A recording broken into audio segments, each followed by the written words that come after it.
Bonjour. Je vous propose aujourd'hui de nous intéresser à la parabole du semeur, une parabole très connue, et nous allons nous intéresser à cette parabole telle qu'elle nous est présentée dans l'évangile de Matthieu au chapitre 13. Je ne serais pas surpris que cette parabole soit l'une des histoires les plus connues de nos enfants, que ce soit aussi l'une des histoires les plus fréquemment présentées et illustrées dans les Bibles pour enfants, par exemple. Et cela peut nous amener à nous poser la question de savoir si nous qui sommes moins jeunes, nous qui sommes adultes, on peut trouver encore des enseignements ou des encouragements dans cette parabole. La parabole du semeur est une parabole aussi qui est particulière, au-delà de sa notoriété, parce que le Seigneur Jésus lui-même en donne l'interprétation. Il y a peut-être d'ailleurs un petit danger pour nous, si nous sommes familiers avec la Bible, que l'on se souvienne de quelques éléments de l'interprétation et que ce faisant, on perde de vue l'ensemble de l'enseignement que le Seigneur Jésus apporte. Alors je vais vous proposer de lire cette parabole telle qu'elle est présentée en Matthieu chapitre 13 et ensuite de nous intéresser aux enseignements que l'on peut y trouver. Nous allons donc d'abord lire dans Matthieu chapitre 13 à partir du verset 1. Ce jour-là, Jésus sortit de la maison et s'assit au bord de la mer. Il se rassembla auprès de lui de si grandes foules qu'il monta dans un bateau et s'y assit.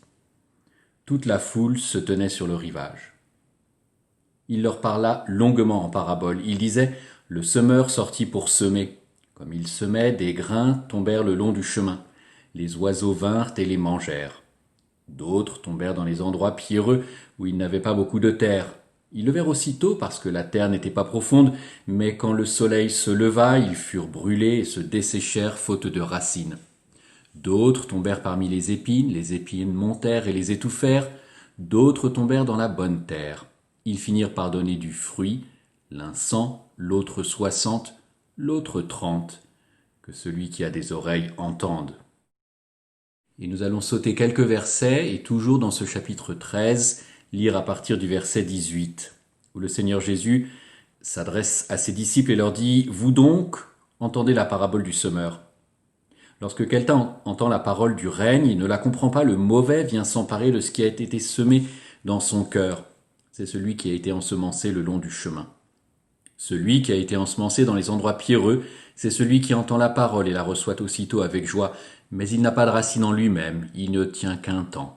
Sitôt que survient la détresse ou la persécution à cause de la parole, c'est pour lui une cause de chute. Celui qui a été ensemencé parmi les épines, c'est celui qui entend la parole. Mais les inquiétudes du monde et l'attrait trompeur des richesses étouffent la parole et elle devient stérile. Celui qui a été ensemencé dans la bonne terre, c'est celui qui entend la parole et la comprend. Il porte du fruit et produit l'un 100, l'autre 60, l'autre 30. Que Dieu bénisse sa parole. Alors, je vous propose d'abord de regarder dans quelles circonstances cette parabole a été racontée. La première chose que l'on lit au verset 1, c'est « ce jour-là ». Et on peut supposer que la parabole a été racontée à la foule par le Seigneur Jésus à la suite des événements qui se sont produits au chapitre 12. Alors, sans rentrer dans les détails et en vous renvoyant à une lecture personnelle, à 2 reprises en Matthieu 12, les pharisiens contestent les actions du Seigneur Jésus et notamment l'accusent d'avoir travaillé un jour de sabbat, d'avoir guéri des personnes un jour de sabbat. Toujours dans ce chapitre 12, il nous est révélé que les pharisiens ont le projet de faire disparaître ou de mettre à mort le Seigneur Jésus. Et même si le Seigneur Jésus, sachant les menaces qui pèsent sur lui et ses disciples, cherche à se retirer, le conflit va franchir un cran supplémentaire lorsque les pharisiens accusent le Seigneur Jésus d'avoir partie liée avec le diable. Et enfin, toujours vers la fin de ce chapitre 12, le chapitre qui précède juste cette parabole, la famille même du Seigneur Jésus a des doutes, a des questions quant à qui il est, ce qu'il dit et ce qu'il fait. Alors au moment où le Seigneur Jésus raconte cette parabole, les temps sont troubles, les temps sont difficiles pour lui et pour ses disciples, ils font face à des oppositions, à des contestations de toutes parts. Une autre chose qui ressort des tout premiers mots de cette parabole, c'est qu'il y a une foule considérable qui a entendu cette parabole. Le verset 2 parle de grande foule. Et face à cette foule immense, Jésus est seul et il parle. Jésus seul raconte la parabole. En fait, le seul personnage humain de cette parabole, c'est un semeur, et ce semeur qui sort semer, comme le Seigneur Jésus, il est seul. Dans la parabole que le Seigneur Jésus raconte, le semeur sème largement, généreusement, et logiquement la semence tombe sur différents terrains. Le chemin, où les oiseaux la mangent, annulant tout espoir de récolte. Le terrain pierreux, où la chaleur, les pierres font rapidement cesser la croissance, les graines ne pouvant établir de racines. Le terrain plein d'épines, où ces dernières étouffent les jeunes plantes. Mais aussi la bonne terre, seul terrain qui assurera une bonne récolte. Et le Seigneur Jésus adresse aussi à ses auditeurs un avertissement. C'est ce que nous lisons quand il dit que celui qui a des oreilles entende. Les disciples du Seigneur Jésus ont été les premiers auditeurs de la parole.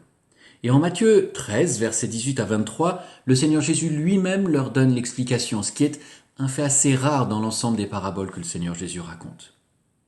Tout d'abord, nous enseigne le Seigneur Jésus, la semence, c'est la parole, ou la parole du règne. Nous sommes en droit de penser que cette semence, cette parole, c'est l'évangile, ou la bonne nouvelle du règne de Dieu. La bonne nouvelle du règne de Dieu, c'est le fait que le Fils de Dieu, Jésus-Christ, est venu dans le monde pour vaincre la mort et le péché, pour sauver les pécheurs de la colère de Dieu, les réconcilier avec Dieu, et pour commencer, avec la collaboration des enfants de Dieu équipés du Saint-Esprit, à régénérer le monde entier en vue du règne éternel de Dieu sur la terre. C'est cette bonne nouvelle du règne de Dieu seul qui peut transformer le monde, qui peut lutter contre la corruption du péché. Et, comme le laisse suggérer cet ensemencement large que fait le semeur, cette parole du règne doit être annoncée, entendue dans le monde entier. Ensuite, le Seigneur Jésus explique à ses disciples ce que sont les différents terrains. Le chemin, où les oiseaux mangent les graines, eh bien ces oiseaux représentent le mal, Satan, qui va directement, délibérément empêcher les gens de comprendre, de retenir le message qu'ils entendent. Le Seigneur Jésus est clair quand il dit qu'il y a une action directe, délibérée de l'ennemi. Nous lisons « Lorsque quelqu'un entend la parole du règne et ne la comprend pas, le mauvais vient s'emparer de ce qui a été semé dans son cœur. » Un autre terrain, c'est le terrain pierreux, où la chaleur, les pierres font rapidement cesser la croissance. Ce terrain pierreux représente celui ou celle qui entend, puis accepte la bonne nouvelle, mais qui ne grandit pas, ne résiste pas aux assauts contre sa jeune foi. Et il ou elle n'a pas la possibilité de développer des racines profondes, et sa foi rapidement disparaît. Il y a deux temps à relever dans ce que le Seigneur Jésus met en évidence. D'abord, il ou elle entend la parole, la reçoit aussitôt avec joie, mais par la suite ne résiste pas aux persécutions. Enfin, il y a le terrain plein d'épines, où ces dernières étouffent les jeunes plantes. Et le Seigneur Jésus donne l'explication suivante. Les ronces, les épines, illustrent le fait que d'autres préoccupations peuvent étouffer les bonnes plantes. Ces plantes qui étaient destinées à donner de bons fruits vont rapidement disparaître, remplacées par des épines envahissantes. Le Seigneur Jésus nous dit aussi que ces épines et ces ronces, c'est la prospérité, le confort qui peuvent concurrencer l'Évangile.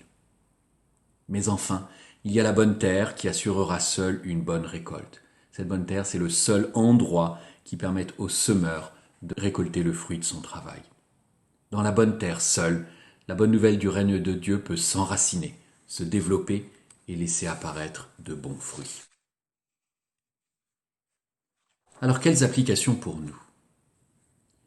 Le premier point qu'il convient de relever, c'est que cette parabole décrivait une réalité au temps du Seigneur Jésus et décrit toujours la même réalité pour notre temps.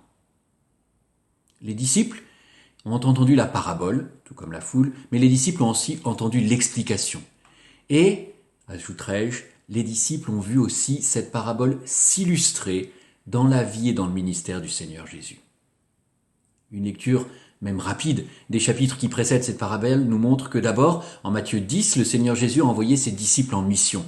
Et nul doute, durant cette mission, que les disciples ont accompli deux par deux, qu'ils ont vu la parole du règne de Dieu être rejetée, être méprisée. Mais nul doute aussi qu'ils ont vu les personnes accueillant avec joie la parole du règne de Dieu, accueillant avec joie les signes, les manifestations de la parole du règne de Dieu. En un mot, ils ont vu la diversité des terrains. En Matthieu 12, on peut aussi lire que les disciples ont entendu des accusations gravissimes portées contre le Seigneur Jésus. En Matthieu 12, toujours, les disciples ont aussi entendu les doutes exprimés par la famille du Seigneur Jésus.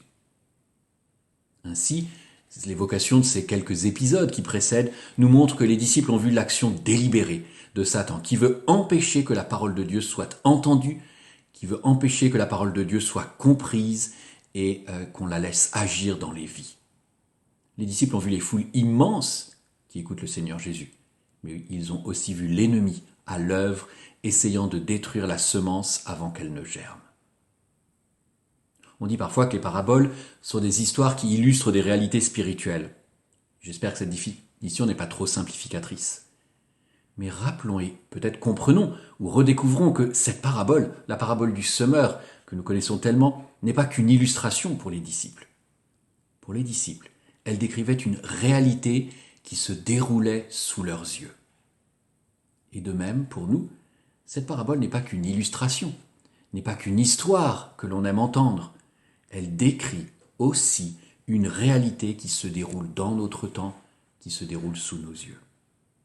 Le peuple de Dieu, allant annoncer la bonne nouvelle du règne de Dieu et laissant agir dans sa vie la bonne nouvelle du règne de Dieu, rencontre une opposition féroce. Cette opposition, comme les petits oiseaux qui mangent les graines du semeur, cherche à s'assurer qu'il ne reste rien de cette parole. La parabole que le Seigneur Jésus raconte ne masque rien des stratégies de l'ennemi. D'abord, empêcher d'entendre, empêcher de comprendre la parole du règne de Dieu. Ensuite, l'assaut direct contre les croyants. Les assauts continuels aussi pour réduire la croissance. Travailler par l'inquiétude du monde, par l'attrait des richesses. Autant de stratégies mises en œuvre continuellement pour empêcher que la bonne nouvelle du règne de Dieu agisse. Alors peut-être, la première application que je proposerai est que nous devons continuellement nous souvenir que chacun d'entre nous, en tant qu'enfants de Dieu, nous sommes témoins, mais aussi participants au combat qui se livre entre la parole du règne de Dieu qui est semée, qui agit, et l'ennemi. Tout ce que nous faisons, les paroles que nous prononçons, la façon dont nous effectuons notre travail, la façon dont nous conduisons nos études, ce que nous faisons dans nos loisirs, dans nos divertissements, tout est un lieu de combat entre la parole du règne de Dieu et l'ennemi. Cette parabole, très connue, trop connue peut-être, ne doit pas rester une belle histoire, une histoire qui parle de la dureté de l'évangélisation. Elle est d'abord un avertissement quant à la lutte qui se produit nuit et jour et à laquelle nous prenons part. En un sens, la parabole du semeur doit nous encourager à prier contre tout ce qui fait ou peut faire obstacle à la parole du règne de Dieu et à son action dans nos vies, dans notre environnement. Et cette parabole est aussi un encouragement quant au fait que la parole du règne de Dieu porte du fruit. Tout comme les grains semés dans la bonne terre finissent par donner du fruit, de même, la parole du règne de Dieu est puissante. Puissante pour sauver des femmes, des hommes, des enfants. Puissante pour transformer des vies. Puissante pour changer des situations qui nous semblent sans espoir. En un sens, la parabole du semeur doit nous rassurer que même si peu de graines germent, même si peu de ce que nous semons porte du fruit, la récolte n'en sera pas moins importante. Nous pouvons être assurés que des vies seront sauvées et transformées. C'est une première application.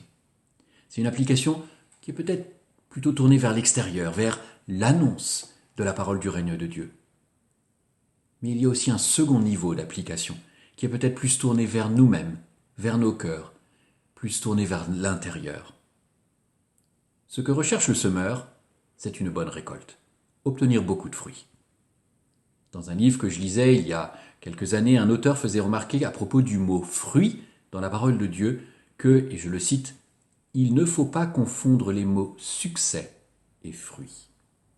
Dans le Nouveau Testament, le mot « fruit » ne veut pas de prime abord dire des convertis, mais parle de notre caractère, comme par exemple le fruit du Saint-Esprit en Galates chapitre 5. Et cela peut nous amener à nous poser à nous-mêmes, à chacune et chacun d'entre nous, une question. Est-ce que le Seigneur Jésus trouve une bonne récolte ou peut espérer une bonne récolte dans mon cœur?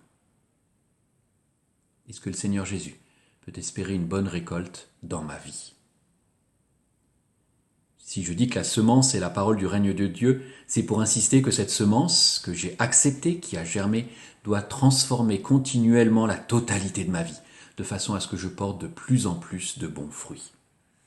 Et si la parabole met en évidence les obstacles à l'annonce, au fait d'entendre le message de l'Évangile, elle met aussi en évidence les obstacles auxquels nous devons faire face dans nos vies. D'abord, le manque de racines. Nous avons lu au verset 20 et 21, « Celui qui a été ensemencé dans les endroits pierreux, c'est celui qui entend la parole et la reçoit aussitôt avec joie, mais il n'a pas de racine en lui-même, il ne tient qu'un temps.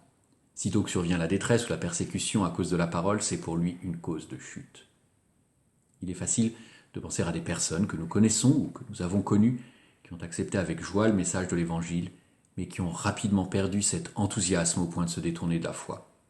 Et c'est vraisemblablement à ces personnes que le Seigneur Jésus pense. Aussi, je pense que le Seigneur Jésus nous demande de faire attention à demeurer enraciné en lui. Cette idée de demeurer enraciné ou attaché au Seigneur Jésus, on la retrouve aussi bien dans l'Ancien que le Nouveau Testament. Dans le psaume 1, qui nous dit « Heureux l'homme qui ne suit pas les projets des méchants, mais qui ne s'arrête pas sur le chemin des pécheurs et ne s'assied pas parmi les insolents, mais qui trouve son plaisir dans la loi du Seigneur et qui redit sa loi jour et nuit. Il est comme un arbre planté près des canaux d'irrigation qui donne son fruit en son temps et dont le feuillage ne se flétrit pas.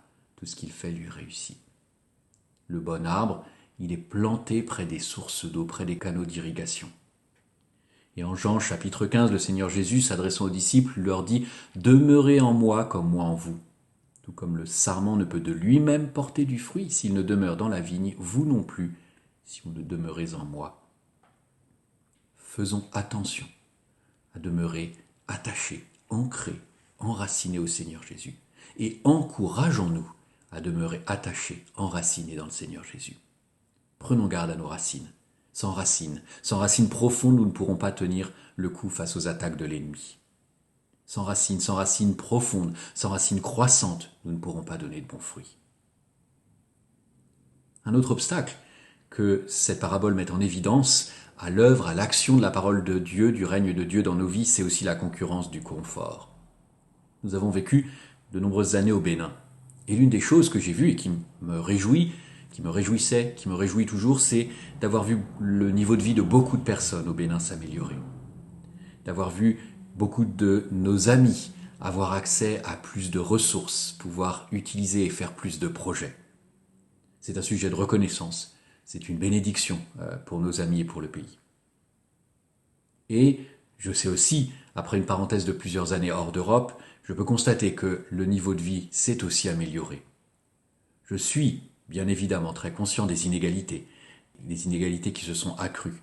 Je sais aussi que chez beaucoup de personnes autour de nous, la situation économique s'est gravement et dramatiquement retournée en quelques mois. Mais il n'en demeure pas moins que le confort s'est accru. Nous vivons à un temps très particulier de l'histoire. Il y a beaucoup plus de facilité qu'il n'y a pu y en avoir dans le passé. Mais une question demeure. Ne suis-je pas en danger de me laisser envahir par le confort? Ne suis-je pas en danger de me laisser envahir par les épines? Paul lui-même avait constaté cela dans la vie de certains de ses collaborateurs. On peut lire en 2 Timothée, chapitre 4, verset 10, « Démas m'a abandonné par amour pour le monde présent, et il est parti pour Thessalonique. » Porter du fruit et continuer à porter du fruit jusqu'au moment de la récolte exige d'avoir de bonnes racines, mais exige aussi une lutte constante contre les épines. Là encore, les mots du Seigneur Jésus dans le verset 22 sont directs et doivent nous forcer à nous interroger. Les inquiétudes du monde, l'attrait trompeur des richesses étouffent la parole et elle devient stérile. Porter de bons fruits, porter beaucoup de fruits est notre objectif. Porter du fruit et continuer à porter du fruit exige d'abord de demeurer enraciné en Dieu, mais exige aussi une lutte constante, permanente, contre tout ce qui peut étouffer notre foi. Alors que le Seigneur nous aide à trouver l'équilibre entre ce qui est nécessaire pour bien vivre et travailler, mais aussi ce qui peut étouffer notre marche avec lui. Les premiers mots de cette parabole, la parabole du semeur, sont Jésus disait « Le semeur sortit pour semer ». Cette parabole est très connue. Elle est peut-être tellement connue qu'on oublie la profondeur et la richesse de ce que le Seigneur Jésus a communiqué et communique encore à ses auditeurs. Et peut-être, on oublie les défis qu'elle nous lance encore aujourd'hui. Et je voudrais juste, avant de quitter et de terminer, souligner quelques éléments. La parabole du semeur nous rappelle une réalité qui se déroule devant nos yeux, sous nos yeux. Le peuple de Dieu, allant annoncer la bonne nouvelle du règne de Dieu, rencontre une opposition féroce. Mais la bonne nouvelle du règne de Dieu, malgré cette opposition féroce de l'ennemi, est puissante, puissante pour sauver des femmes, des hommes, des enfants, puissante pour transformer des vies, puissante pour transformer nos vies, puissante pour changer des situations qui nous semblent encore sans espoir. Cette parabole nous avertit quant à notre vie, quant à la vie de nos frères et sœurs, quant à la vie de nos amis. Prenons garde à nos racines. Sans racines profondes, sans racines croissantes, nous ne pourrons porter de bons fruits. Et si cette parabole nous rappelle, souligne encore que l'objectif est de porter de bons fruits, que notre objectif de vie est de porter de bons fruits, cette parabole nous rappelle que porter du fruit et continuer à porter du fruit jusqu'au temps de la récolte exige de demeurer enraciné en Dieu, mais exige aussi une lutte constante contre ce qui peut étouffer notre foi. Je voudrais finir par un encouragement à collectivement porter du fruit. En Corinthiens chapitre 3 verset 5, Paul dit à propos de lui et de ses collaborateurs, « Qu'est-ce qu'Apollos? Qu'est-ce que Paul? Des serviteurs, par l'entremise desquels vous êtes venus à la foi, selon ce que le Seigneur a accordé à chacun. Moi j'ai planté, Apollos a arrosé, mais c'est Dieu qui faisait croître. Ainsi ce n'est pas celui qui plante qui importe, ni celui qui arrose, mais Dieu qui fait croître. Celui qui plante et celui qui arrose ne sont qu'un, mais chacun recevra son propre salaire selon son propre travail. » Nous avons été depuis de longs mois et nous sommes encore malheureusement éloignés des uns des autres. Mais sachons nous encourager, malgré la distance, malgré l'éloignement, à ensemble tous porter du fruit. Encourageons-nous les uns les autres à développer, fortifier nos racines.